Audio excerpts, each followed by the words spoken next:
What up? What up? What up? Welcome into another edition of Green with Envy. As always, this is your boy Will Weir checking in. How you doing? How you living? Somebody cue the Bee Gees. Ah, ah, staying alive, staying alive.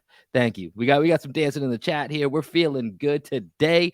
It is a very exciting episode as the Celtics have kept their season alive. And to help us figure it all out, we've got the three-man weave in the building, at least for the minute here. So let's get them in the mix here. We got my best friend, co-host, and coach of the podcast, one and only, Greg Maneikis. How you doing, man? I'm feeling pretty good, man. You're gonna get some extra dulcet tones because I'm recording this first part from my office and on the company dime, on the company time. So gonna speak a little bit softer than normal. I hope it's coming through as my sales voice right now. Nice rhyme in there as well too. I like how you mix that in there. So exciting seeing Greg in his work habitat here as we're recording. And then of course we have our podcasting cousin from across the pond, the chief leader of the Taylor gang, the one and only Adam Taylor. Adam, how you doing, my guy? I'm very well, man. I'm very well. It's not as loud as it usually is. Wait there. I'm very well. I'm very well.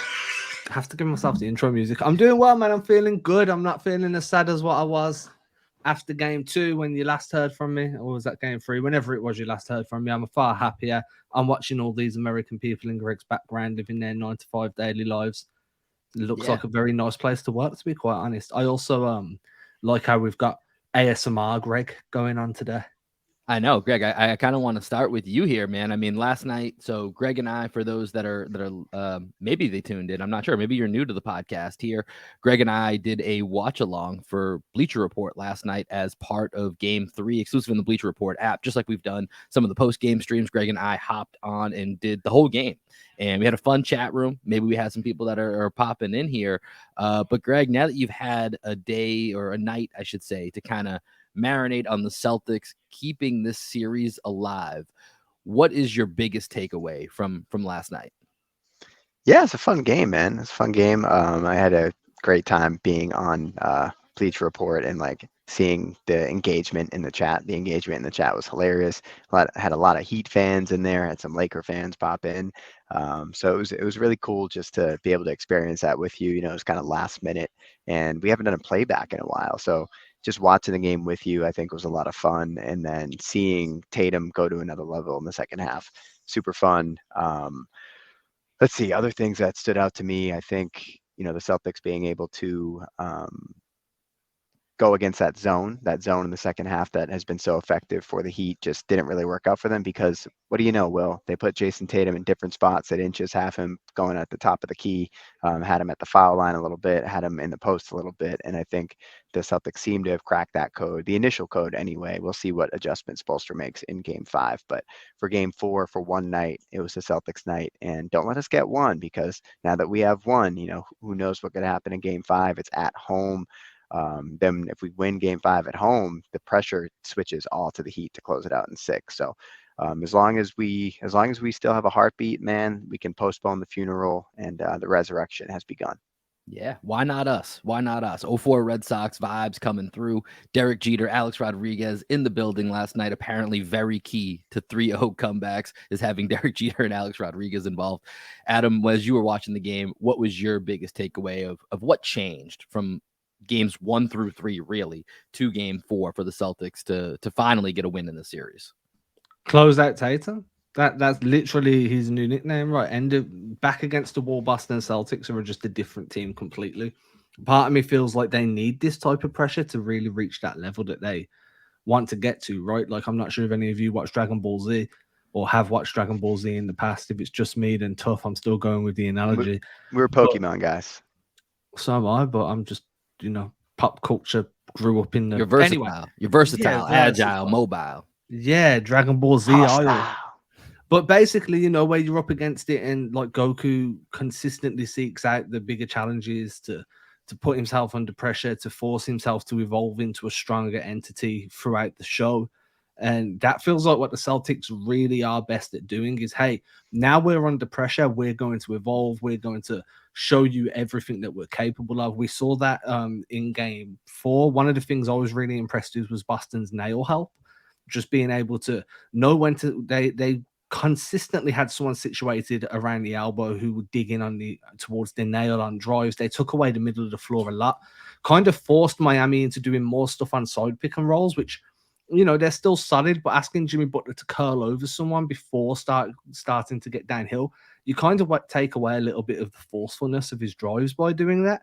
And I think the Celtics kind of put Butler into a position where he could still be effective, but he couldn't be dominant. And that to me was very key. You can have an effective Jimmy Butler game as long as you stop him from being dominant. So that nail help was a huge adjustment for me. Yeah, I think you touched on a lot of important points there, and I think Jason Tatum is definitely an area that we need to go a little bit deeper on. So to do that, let's take this time and do what we always do. Let's keep a morning box score.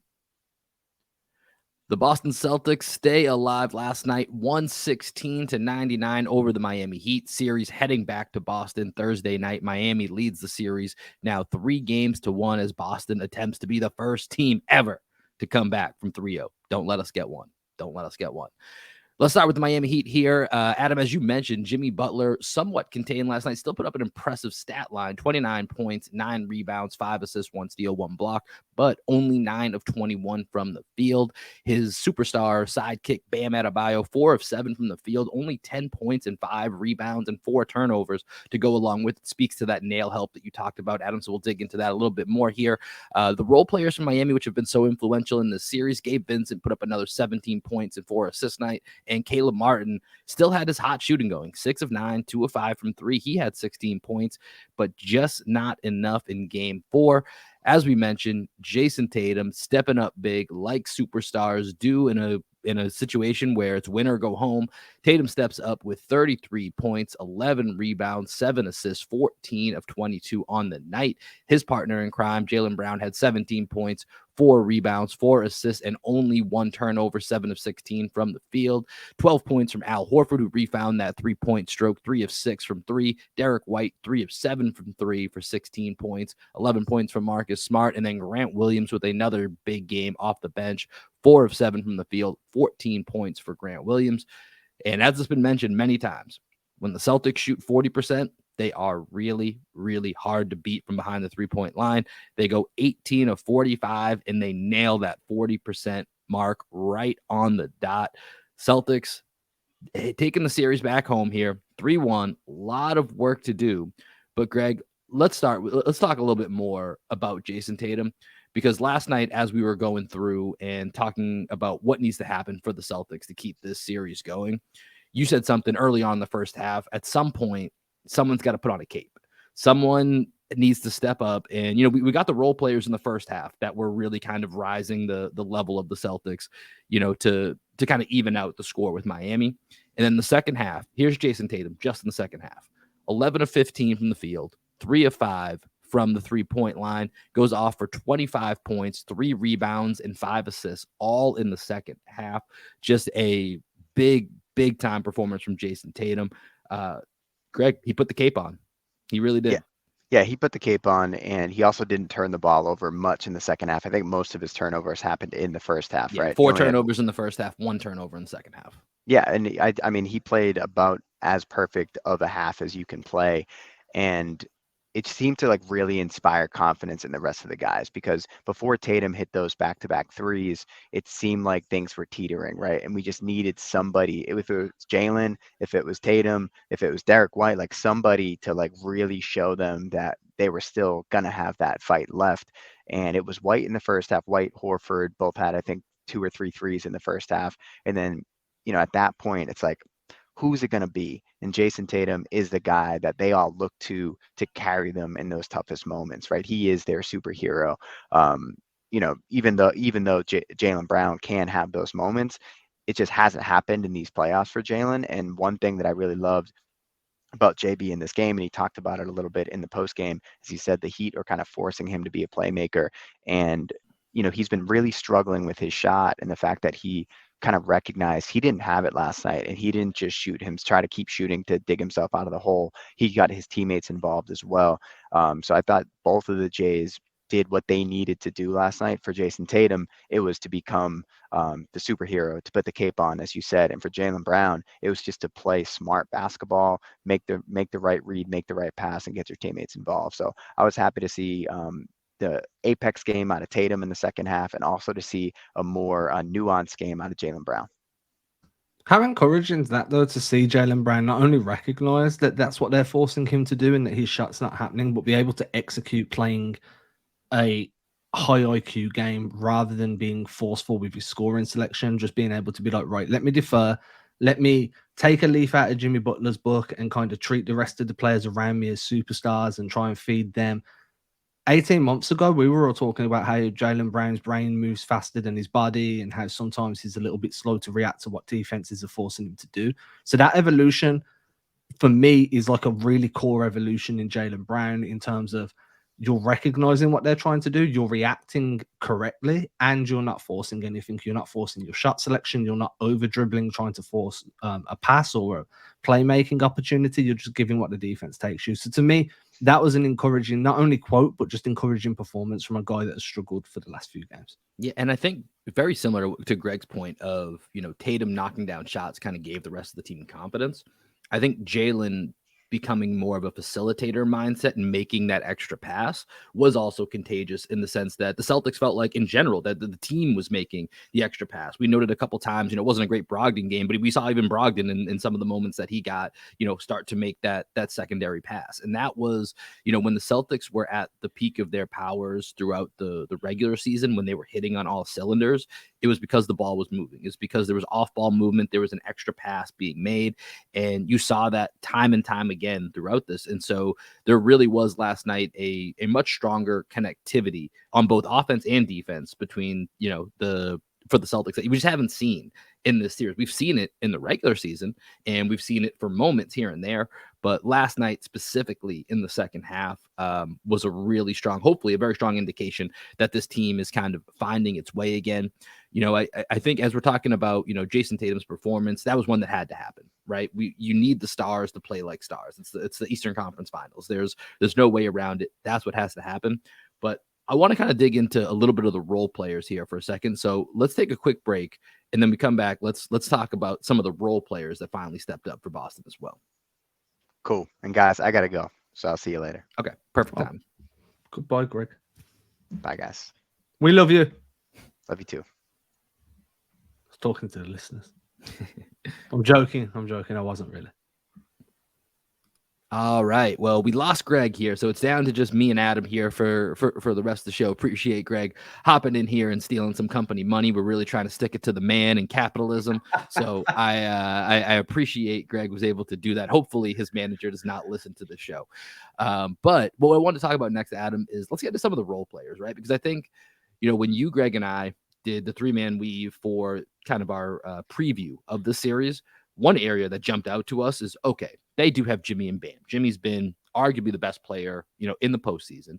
Bam is going to be elite defensively in every single game, and it becomes, his rising level is what are you going to get on offense from him, specifically in the scoring department, right? Because he's going to set screens, good, maybe illegal, but he will set screens. He's going to be trouble with the dribble handoff, but he's going to be a problem. That was something that we could acknowledge. But when we really looked at 3 through 6, 3 through 7, it felt dominant in favor of the Celtics. And that has not been the case in games 1 through 3 at all. And even last night, Gabe Vincent and Caleb Martin did their part, right? When you look at Miami's kind of role players.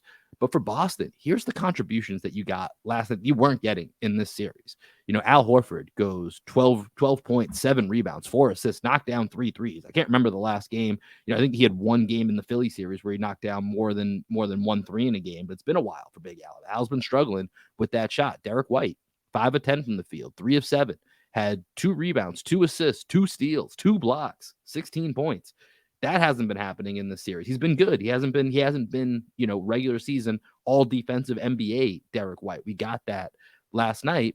And then you got Grant Williams. Grant Williams, 14 points last night, 6 rebounds, 2 assists, matched up one-on-one with Jimmy Butler, putting it back in his grill.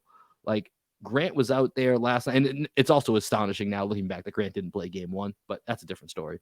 But the point being, the role players of the Celtics last night, much like Jason Tatum stepping up, this was finally a game where you can look at it and say that matchup was won by the Celtics. If we're going box by box, that the star matchup won by the Celtics. The role player matchup for the first time this series, check mark to the Celtics, and the Celtics get a win. Yeah, and this is the issue that everybody had, right? This is what led to so much criticism of the team, of the coaching, the fact that the role players weren't stepping up. It's okay to have one role player struggling. It's going to happen. Maybe even two. But for the first 3 games, it was basically a no-show off the bench. I think Grant Williams has come into this series, and to me, he seems like the guy that wants it the most. Out of everyone on that Celtics rotation, I don't know whether it's because he's not sure if he's going to be there next year. I don't know whether it's because he knows what type of value he brings as like that Draymond Green kind of mayhem creator. Marcus Smart's kind of lost a little bit of an edge there. It feels like Grant Williams is kind of stepping into that role. He's not only creating impact in the box score, but he's doing so much outside of the box score in terms of galvanizing the guys. Al Horford, he's had good games. Let's not get it wrong. The shot isn't falling, but he's still doing everything else quite well. He's still had some really good defensive games. But if you want the Celtics offense to be at its best, Al Horford needs to hit at least 35% of his threes. Yeah. Because that's when the defense has to stretch out. That's when there's driving lanes available. And then Derek White was arguably the team's 3rd best player for the majority of the second half of the season. So to not have him playing at that level has been a huge blow. Now, Malcolm Brogdon's struggling. I get it. Not everybody's going to have great games all the time. But winning the role player battle away from home, where role players usually don't play as well as they do in front of a hometown crowd, that's encouraging, man. As you go back to Boston now, and there's a little, just a little smudge of momentum going in off that bench, and you're playing in front of a hometown crowd, and it's a win or go home game, and you've got Jason Tatum that thrives in win or go home games. Apparently, he's going to earn his nickname Closeout Tatum. If they come back from the series, he will certainly have to earn that nickname. If they come back from this series and go to the NBA Finals, you give him you take that MVP trophy away from Embiid, you give it to Tatum, you give Tatum $45 million a minute for the rest of his life. Seriously, though, the role battle was won. I think that what's telling is it was won without needing to kind of force the issue. Everyone played a very specific role and played it very well. Yeah, I think that's a great way to put it, is that role players did what they're supposed to do, right? They played their role.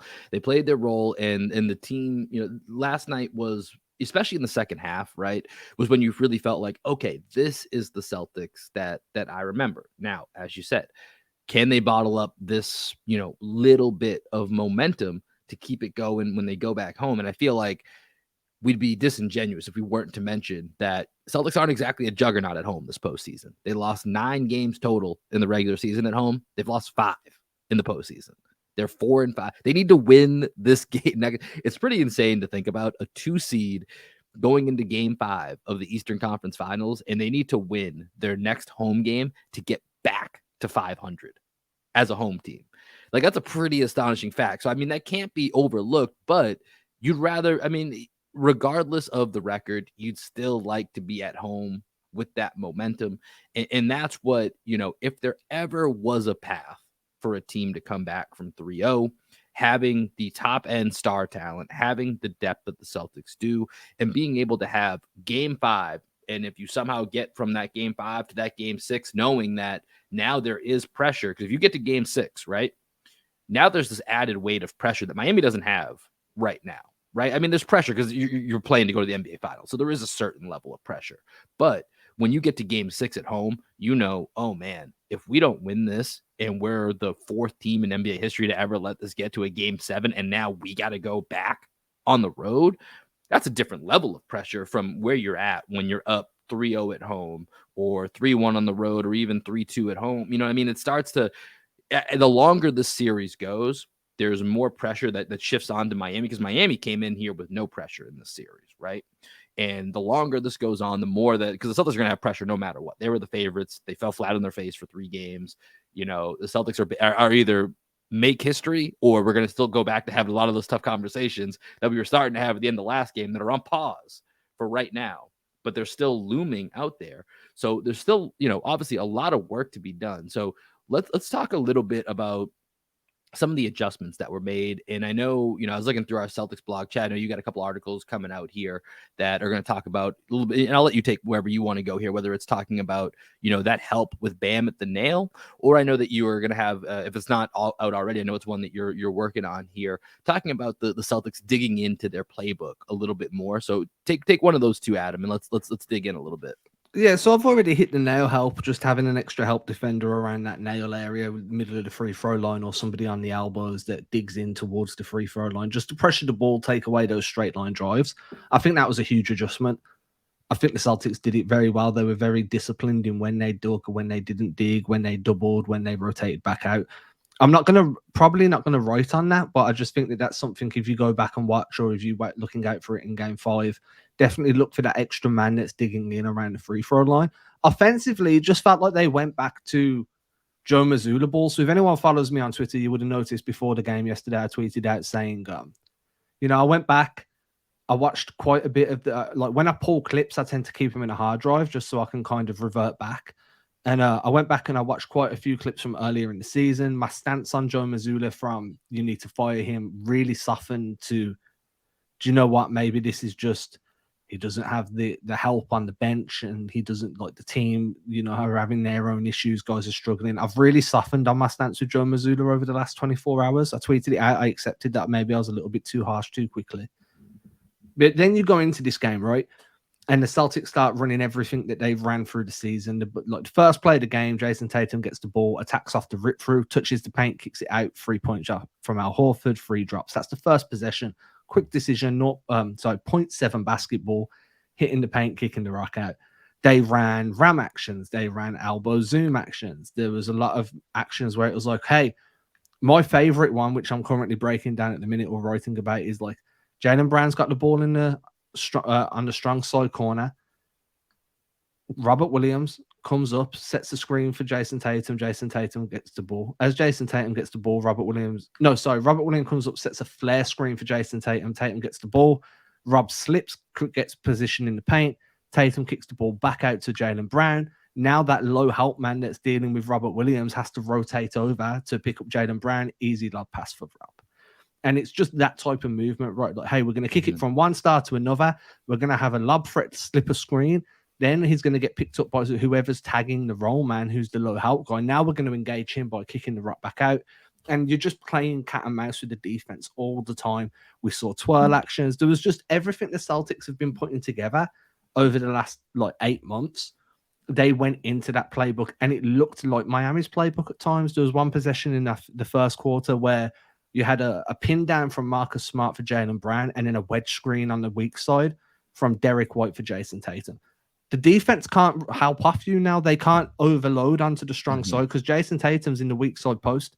One skip pass and you're giving Tatum the ball in an area where he's absolutely going to destroy you. He's going to dribble on you. He's going to back you down. He's going to hit that Kobe Dirk fade away, or he's just going to shoot over the top of you. He's going to do something that's going to make you look stupid. So you can't help off Tatum now. But now Jaylen Brown's got driving lanes and he can attack. And we've seen Miami crush Boston with this in game 2. Yeah. Miami were running things on both sides of the floor all the time. Celtics defense didn't know whether they needed to help off, whether they needed to stay home. And this is how the Celtics have been playing all year. So to see them go back to that was super encouraging heading into game 5. And I think something, you touched on Joe Mazzulla, right? And some of these adjustments he deserves credit for. And we've criticized him, and I think we've done so fairly. And I think that, one game doesn't erase the position that we're in now, which is not all entirely his fault, but obviously he played a role. He has a big hand in it. He has a big hand in it. And I think it's been, it's the points have been made. I think when you look at the full context of how we arrived with Joe Mazzulla, the head coach, there's a lot of stuff that he didn't necessarily get the best or the most help on, whether that's from Brad Stevens, Damon Stoudemire, not Damon Stoudemire's fault for leaving for a head coaching gig, but, just him leaving, that is a blow. Having that guy that was a terrific NBA player, has been around for a couple years, was right there as his number 2, like all that stuff. We've seen it add up. But I do think last night, Mazzulla, at least for a game, answered a lot of critics, right? Like I think he called some time. Sure. I mean, he called some timeouts. I mean, this is the low-hanging fruit that feels sometimes stupid to continue to go back to, because it is not the end all be all. but he made some really nice timeout calls that you just don't see him usually make. That's my only point that I'm making here. Not that that's the reason the Celtics won by 17. It's, but you saw him, call that timeout before you just lose it. Like, if you're going to lose it, find a way to utilize it and take advantage of what's there. Missoula did that. There was a run in the fourth where Miami was making, and, Missoula said, all right, let's calm this down. Let's stop this momentum. Let's reset. You look at Grant. Like we said, I touched on this briefly. It's ludicrous. Shout out to Ludacris, who was in the building for, I think it was game 1 or game 2 in Boston. One of my favorite people on the planet in terms of Ludacris great. Yeah, what's a fun re-listen. Sometimes if you're just in the mood to feel good, go back to some old school Ludacris, man. He's just got some fun, he's got some fun jams. He's one of, like, if I could meet someone and just chill with them for a day, Ludacris is really high up on that list. Yeah, I think he must have been performing somewhere just outside of Boston around game 1 or 2, which is why I think he was there. And I saw a clip, and I think it's from this is the song "Stand Up." You ever seen the music video for it where he has the big ass arms? Yes, yeah. So he was wearing that on stage, which I thought was hilarious. That he still wears it on stage, like 20 years or 15 years after he made the song. Like a smash hit movie in the cinemas right now, and that dude's making bank off all those Fast and Furious movies. Too Fast, Too Furious is still probably my favorite Fast and Furious. To be honest, man, I've only seen, I think, 3 out of the 12 or whatever the hell it is. Every Fast and Furious movie at least 10 times each. I watch them religiously. Same as Mighty Ducks. I keep them on the same platform. We'll have to do a separate podcast where we do, because I would like to do, this is one of my friends' ideas, is that we do a full rewatch in one day of every single Fast and the Furious movie. I feel like possible. Well, now it might not be. I think this idea was like 3 or 4 movies ago, so I think it might have been possible then. But I don't. Yeah, it's a good question. I don't know if there's actually enough time. This might have to be a 2-parter. So maybe that's some off-season content that we can get to. But it gets to the Grant Williams point. I mean, Grant Williams plays almost 30 minutes last night, and as he should. That's what I'm saying. This is what we kept saying when Grant was hitting these DNPs. Is you get to the Philly, you get to Miami. Before we got to the postseason and it was looking a little weird. You're gonna get to Milwaukee. You're gonna if somehow they pull off this 3-0 and you get to Denver, guess who you need? You need Grant Williams, and Grant Williams has shown over these last 3 games. Even if he makes a decision here or there that you may not agree with, the dude gives a shit. The dude gives a shit, and he's willing to fight. And that really, I think, has made a big impact. And then when you add that he knocked down 4 threes last night, and Joe going back, so this is my point of, listen, it didn't make sense. On this show, we've been vehemently against the benching or the DNPs that Grant Williams has caught. But to Missoula's credit, he has given him more leeway over these last 3 games. And last night, the role that Grant Williams played was, in my opinion, instrumental. And Joe at least deserves some credit for, not doubling down and leaning into the Grant Williams minutes for last night. I think that he deserves the criticism for not giving him playing time to start the series and throughout most of the playing time. But yeah, you deserve credit. You deserve credit for seeing what Grant... Okay, so the first thing is you deserve credit for not overreacting to Grant Williams, quote unquote, poking the bear earlier in the series, right? Because there was a lot of talk there where it was Grant made a mistake in doing what he did with Jimmy. No, he didn't. Grant showed heart and hustle, and I think that Missoula must have recognized that. Hey, that's kind of what we're missing right now. You know what I mean? That's kind of what this team needs at this very moment in time, is somebody that's going to come in and bloody their nose if they have to. We're talking about a guy that got curb stomped less than 3 weeks ago by Joel Embiid and got back in the game, continued playing. Grant is all about the action right now. He genuinely, and I said this earlier in the pod, he genuinely feels like somebody that's out here to win a championship this season. He doesn't, you don't know, I don't know, he don't know whether he's going to be in this team, in this rotation this time next year.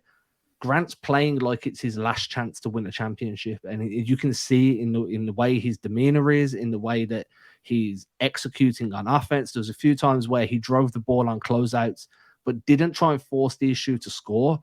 Made the right read, made the right play. Maybe he slowed the ball down, went into a post up, kicked it out. He's playing like a veteran because he's been here before. You know what I mean? And when we do get to, not even if, when we get to cover the NBA finals between Boston and Denver, when I'm putting it out there, I'm manifesting this shit. you need Batman to defeat the Joker. You know, Yeah, and that's you gonna alluded have to it's that. gonna be a necessity, right? That's gonna be a necessity, for Grant Williams. And yeah, he certainly got some dollar bills on the line in this postseason. Dollar bill. Just to be fair, I will say I was in the camp where I don't think he needed to talk that shit to Jimmy Butler. I just want to be because to me, Oh, I was all for that shit.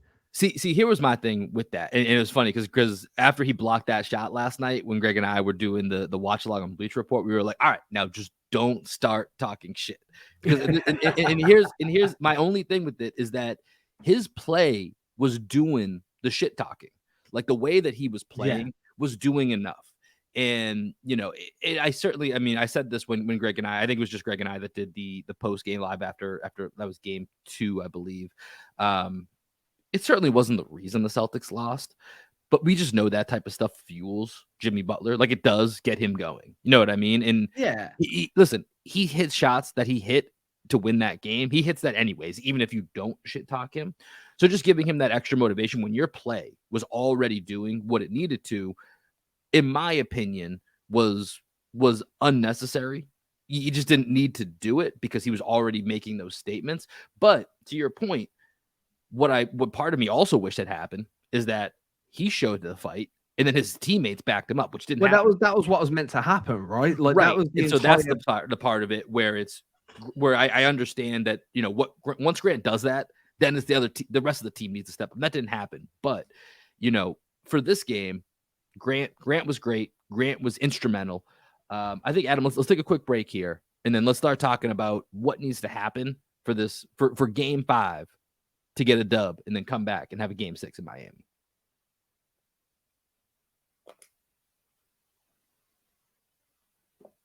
All right, Adam. So the odds, let's keep it a buck.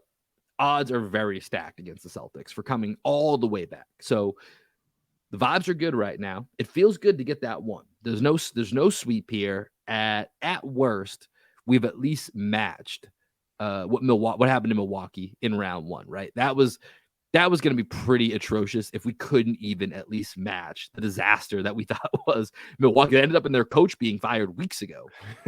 Like this was weeks ago at this point that happens. The Celtics at least avoid the sweep. Gentleman's sweep still on the table. A lot of work to be done in game 5.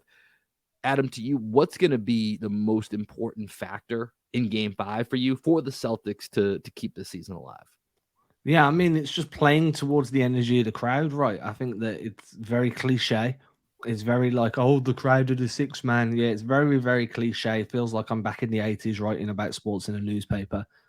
But at the same time, it's true. There was a reason Jaylen Brown called on the Celtics fans to bring energy in game 7 against Philly, because it makes that pressure cooker even hotter, right? We've spoke about, well, you've mentioned how if Boston forced the game back into Miami, now there's pressure on Miami because, hey, one more loss and it evens the series.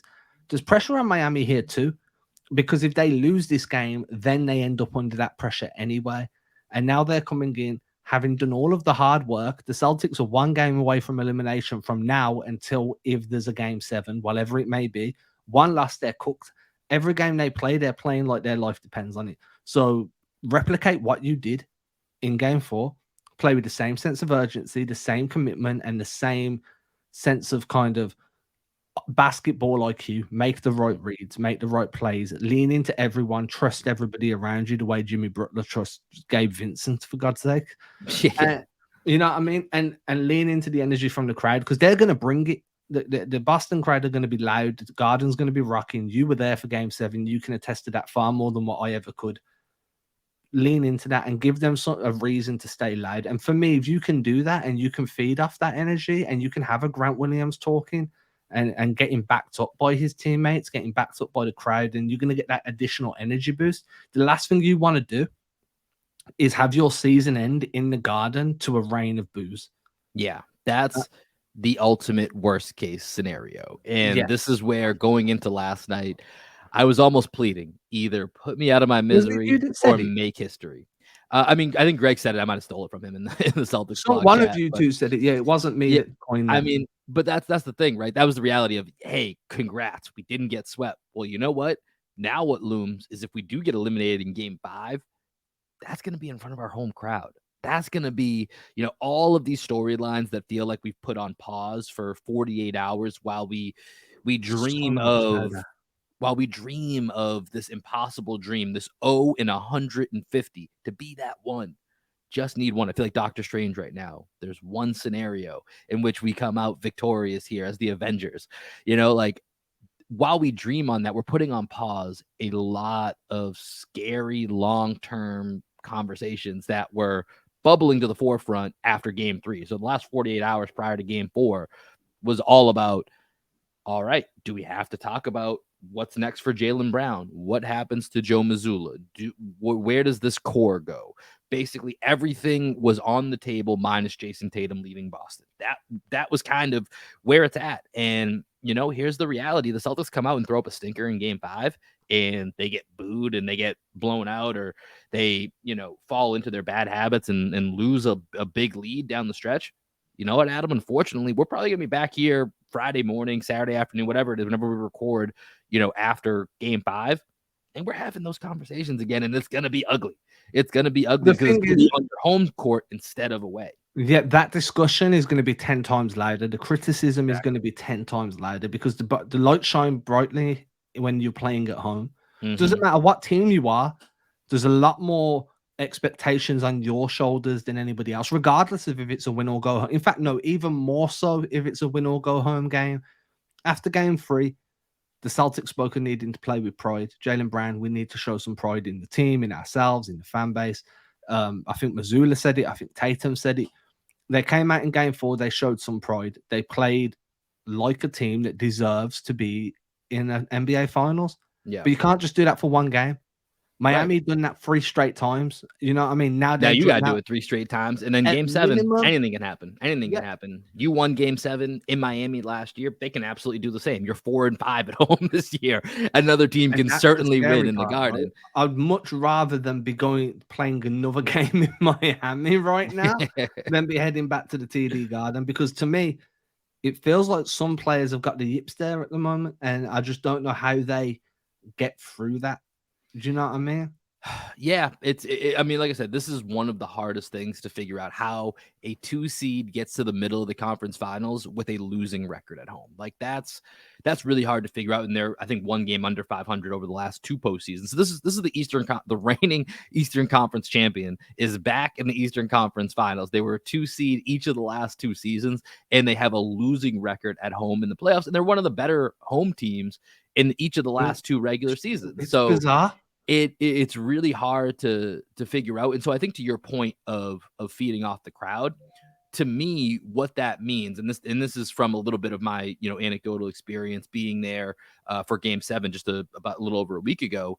Celtics got to get off to a good start, right? Because they were in danger of losing the crowd for a portion of that early in that Game 7. The crowd was ready. The crowd was there. The crowd responded to JB's request, and they were into it. And the Celtics started off a little shaky. There was a big Jason Tatum dunk early in that game that kind of kept the energy up for a bit. But it got to a point up until the hard and flagrant foul on Jaylen Brown, where the crowd was starting to waver a little bit. I think the score was something around 33-26 early second quarter. And it was like, man, like, they asked us to bring it, but are they bringing it? And ultimately they came back. Jason Tatum went God mode. All was well in the world. But I do think that it's really important for, if the Celtics are going to, call on their fans to show up, they have to show up from the beginning. They need to be, they need to come out with that focus that they continue to lose at times when it doesn't make sense. They've said it. So I said this, last night on our stream, I am going to lose my mind if they lose this game and they come out and say, yeah, we just didn't have the focus tonight. You didn't have the focus. It's the goddamn Eastern Conference Finals Game 4, and you're about to go home. What other focus is there supposed to be? Like, I don't understand this, Yeah. So, I mean, I think that's going to be really important. And, of course, we know the three-point line is going to play a massive role in whatever happens in Game 5. The other part, I think, from Game 4 that we didn't talk about as much, but is a vital part, they're +5 in the turnover battle. Miami has 15 turnovers. The Celtics have 10. It's a very simple statistic to kind of look to, but going into last night, I was telling Greg, I haven't checked the updated stats right now.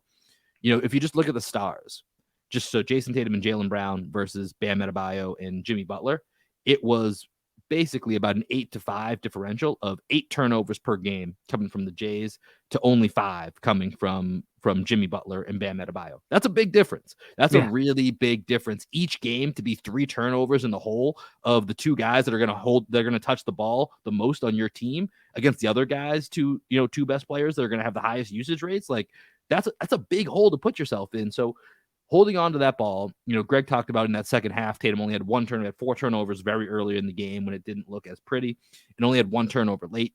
Jaylen Brown only 1 turnover throughout the game last night as he took on that facilitator mindset. That has to be imperative for them to control the turnover battle when it gets to game 5.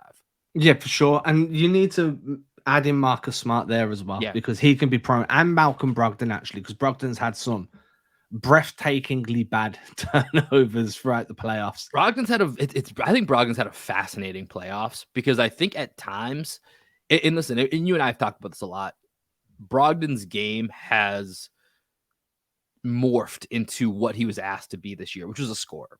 And when we watched him in the preseason, and Greg and I said this, like, the preseason, Malcolm Brogdon was playing like a point guard the Celtics hadn't had in a long time. He was making certain passes that the Celtics hadn't seen. And, at one point, I think Greg and I were like, man, I haven't seen passes like this since Rajon Rondo. And we haven't seen that at all in the regular season, because he's been asked to be a scorer. And that's ultimately how he won the 6th Man of the Year. And he's played that way. So I can't fault him, entirely for that. But it has been, his decision-making has been very erratic in the postseason. The shot wasn't there last night.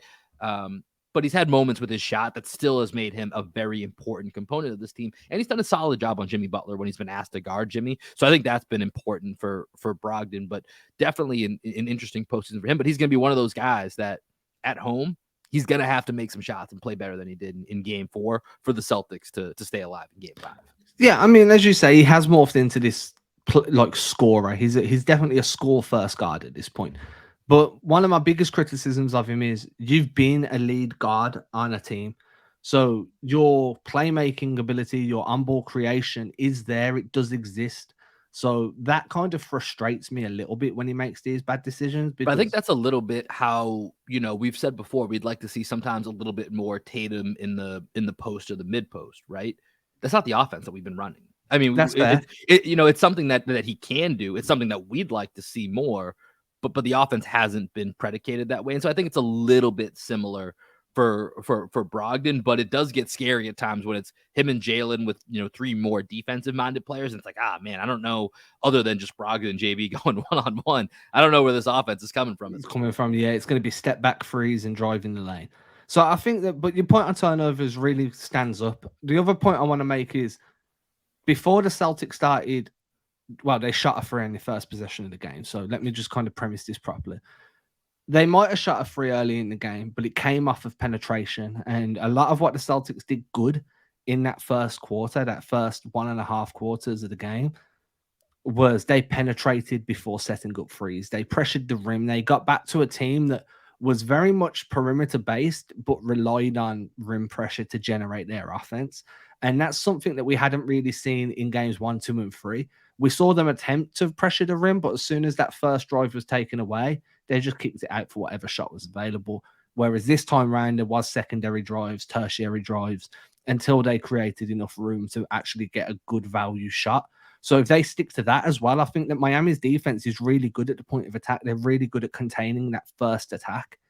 What we saw in game 4 was when you start throwing in that second attack, that third attack, the defense doesn't stay as rigid. It starts to crumble a little bit because at the end of the day, no disrespect to Miami's rotation, they're not built on multiple solid defensive players. Once you make them kind of break structure, it's very easy to find open scoring opportunities. It's just being judicial enough, probably not the right word, disciplined and judicial enough to throw multiple looks at them per possession, not per quarter, not per minute, per possession.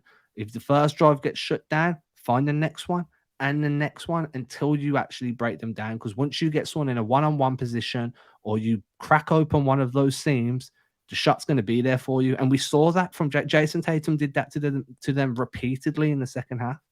Yeah. And I think that's how, in the first half, even when that, like I said, the second half was certainly better for the Celtics than the first half, but I think some of the principles were laid down in that first half, like Yeah. you're saying, and we ended up with a lot of those Derek White corner shots that we saw so often in the regular season. A lot of those were from what you just described, right? The different paint touches, the different looks, Yeah. and being disciplined and making sure that we make that extra pass. So a lot of those then carried over. Tatum put on the cape, ended up being a wrap, and for at least another couple of hours, Adam, we get to put on pause all that off-season content that is just sitting there looking us in the face. And we're hoping that we can leave that in the closet. We can leave it buried away. We live to fight another day. So as we look ahead to game 5 here, let's give a little bit of a prediction here. What do you think happens in game 5 on Thursday night? Every time this series, every time this postseason that I've predicted a win, they've lost. So just to appease the basketball gods, Miami wins. And I'm hoping that appeases the gods not to punish me for continually picking the Celtics. So then by default, the Celtics win. I don't know if it necessarily works when you have the clear intentions of trying to reverse jinx your own statement, but I do mess with that sentiment. Last night when we were on the stream, we kind of went back to and we've had a moment like this. I think you joined us on playback last year where we collectively had a bunch of the yes Marcus Smart threes. Yeah. Several of those last night where at one point it was very clear Marcus was about to take a shot. Greg, both of us didn't hear each other. We were talking at the same time, where Greg just goes, no. And I just go, oh boy. At the same time, he made the 3 to his credit. So we kind of did what you did, where I started just anytime Marcus had the ball and was about to shoot. And I think it worked 3 out of 5 times where I yelled, no, and then he made the shot. So hopefully my point being your intentional reverse jinx, maybe it can work. I feel like it worked for me last night with Marcus Smart shot. For me, looking at game 5, God damn it, this team sucks me back in every time. I can't quit this team, man. This team at its peak, like we have said several times throughout the year and throughout the playoffs, when they play their best basketball, I really think they can be the best team. Now that says a lot because I think Denver's playing phenomenal basketball right now. So I may stand corrected on that because Denver is a team that right now looks like they just know who they are. They know who they are and they know how they can play in a few different ways. And that might be a different beast. So let me put that to the side. But I think the Celtics, when they play like how they did specifically in the second half last night, that's the team that I couldn't imagine ever being in this position that they're in now. But they put themselves there. And the only way to get out of it is quarter by quarter, game by game, one play at a time, getting back all the cliche tropes that you need. Hit singles, baby. Hit singles. But it really is their only chance. It's their only option that they have right now. And, I'm tentatively back to believing in the Celtics, but it feels ridiculous. So, you know what? I'm gonna try and end this podcast on a positive note. Celtics win game 5. They bring it back to game 6 in Miami. I think that's probably where the eventual luck runs out. I said this to Greg the other day. Adam, even if the Celtics get to game 6 or somehow get to game 7, this feels a little bit like when you're making a 30-point comeback within a single game, and you get either within a 1-score game or maybe even take the lead briefly, but then ultimately you just run out of steam. I think that feels like the ultimate fate of this series, that the Celtics are going to get back in it. We're going to have hope. We're going to be talking about the greatest comeback there ever was. Boom. And then they might run a little bit out of steam. But so I think maybe not game 5. I think game 6, we might see that more. So I think there's going to be some more content for us about this season before we go. Can I just ask you, can I just add some vulgarity to the show? Yeah, please do. If the Celtics win this series, can we dub it the condom series? Explain more on this. We came into it excited, it got sloppy, and then we found a way to wrap it up right at the end.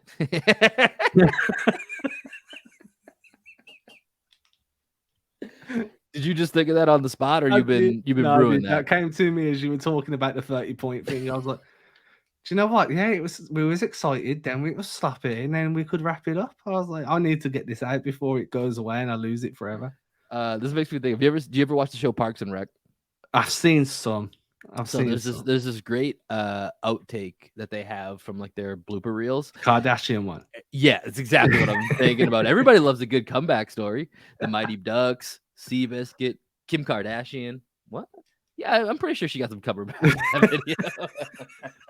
And they all just lose it. It's one of those clips that whenever it comes up on Twitter or Instagram, You or have whatever, to I giggle. have to watch. I have to watch it. It's So good. look, 10 years time, 2033, the Green with Envy guys will still be doing their thing, and we'll be like, so the Calm Down series of 2023. That's what it will be forever known as. If the Came in Celtics excited, can he pull got print the slapped in. t-shirts, We'll make some t-shirts if that's the case. If the Celtics pull off the 3-0 comeback, the first ever in NBA history. Adam, as always, man, been a pleasure here, and hopefully we're checking back in either Thursday night, Friday morning with some more good news to talk about. Appreciate you, my guy. And on the way out here of this episode of Green with Envy, as always, you're going to hear some music from our guy, Greg Maneikis, and his band down here in Austin, Texas. They are Black Sheep Optimist. New jam dropping June 9th. Make sure you guys check that out, and appreciate y'all for following along here with the Green with Envy crew. We'll be back. Game 5, Boston Celtics, Thursday night. Let's go C's. Peace. Deuces.